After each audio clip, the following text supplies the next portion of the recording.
Bonjour. Rapidement aujourd'hui, une petite remarque sur le rang d'une matrice de Gram. Alors, on va partir d'une famille de M vecteurs de Rn. Attention, il y a M vecteurs, mais dans Rn, voilà.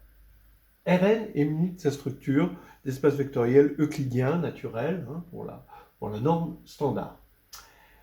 Ici, on appelle la matrice de Gram de la famille G de x1 jusqu'à xm. C'est la matrice dont les coordonnées ij, c'est simplement le produit scalaire de xi par xj, d'accord, des deux vecteurs xi et xj de Rn. Voilà. Je vais appeler par la suite Cj la colonne, juste la jème colonne de cette matrice, c'est-à-dire xi, xj, quand i parcourt les éléments de 1 à n. Donc, le théorème. Avec les hypothèses précédentes, donc ici, si on a une famille libre, donc là, X, c'est cette famille-là, si elle est libre, dans ce cas-là, on a que cette matrice est de rang M, c'est-à-dire de rang maximal. Je vous rappelle que cette matrice-là est une matrice carrée, de taille M. C'est ça qui est important, elle est de taille M. Donc de rang M, ça veut dire qu'elle est inversible. Si elle est liée, alors elle est de rang strictement inférieur à M. Voilà. Le corollaire va encore plus loin, c'est-à-dire que son rang, c'est exactement le rang de la famille de vecteurs dont on était parti. Alors, allons-y, la preuve du théorème 1. On appelle F dans la suite le sous-espace engendré par la famille. Et en fait, quand on va regarder le produit scalaire sur Rn, on peut le restreindre au sous-espace F, et ça va être encore un produit scalaire, finalement une forme bilinéaire, symétrique, définie positive. Ça ne change pas par restriction, évidemment. Et par définition de la matrice d'une forme bilinéaire dans une base, ceci, c'est d'abord évidemment x, ça va être une base de f, puisque c'est libre et générateur, évidemment, de f. Eh bien, si on regarde la matrice de ce produit scalaire restreint dans la base x, eh bien, on tombe évidemment sur cette matrice-là. Donc, ça veut dire que cette matrice de Gram, c'est la matrice, dans ce cas-là, d'un produit scalaire dans une base. Mais le déterminant d'un produit scalaire, c'est le déterminant finalement d'une forme non dégénérée, donc c'est différent de 0. Ce qui fait que le déterminant de G est non nul. Donc ça, c'est à cause des formes non dégénérées, mais vous remarquerez, c'est assez fin, si vous voulez, c'est que ce produit scalaire, étant donné qu'il est défini positif, c'est un produit scalaire, quand il se restreint, c'est encore défini positif, donc c'est encore non dégénéré. Les formes bilinéaires en général, sur R, celles qui ont une signature PQ, elles peuvent être non dégénérées et se restreindre en une forme bilinéaire symétrique, mais dégénérée. Donc là, c'est vraiment typique des problèmes de produits scalaires. Bien, bon, soit dit en passant. Donc le déterminant de G est différent de 0, et la raison profonde, c'est que quand on a un produit scalaire, eh bien, il se restreint en un produit scalaire, et donc il reste non dégénéré. Bien, bon, j'arrête d'insister là-dessus. Et maintenant, on part du 2. Si on a une relation de liaison, maintenant, ici, il faut montrer que le rang dégénère, eh bien, on peut toujours supposer que quitte à permuter les vecteurs, que xm s'écrit en fonction des xj. Le fait d'avoir une relation de liaison, ça veut dire qu'il y a un coefficient non nul. Donc, quitte à permuter, on peut supposer que c'est le coefficient en xm et diviser ensuite, puisqu'il est non nul. Voilà. Et donc, on va avoir une somme de j égale 1 à m-1, cette fois-ci, de lambda j xj. Voilà comment je peux réduire ma relation de liaison.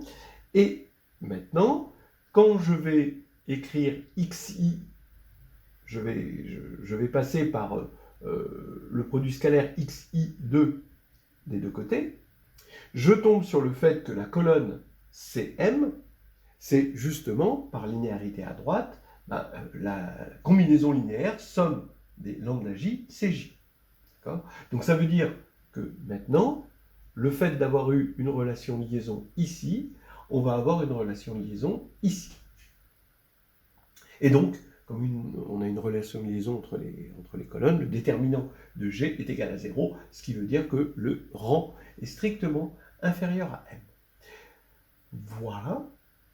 Et maintenant, le corollaire attendu sur le rang, eh bien, si on appelle R le rang du système, en général, on veut montrer que le rang de G, c'est R, eh bien, comme X est une famille génératrice de F, on peut en extraire une base, ça va être XI1 jusqu'à XIR.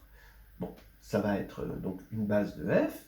Maintenant, regardons G de XI1, XIR, qui est défini exactement comme ça, mais avec une sous-famille. Ça va être maintenant une matrice de taille R, une matrice carrée de taille R.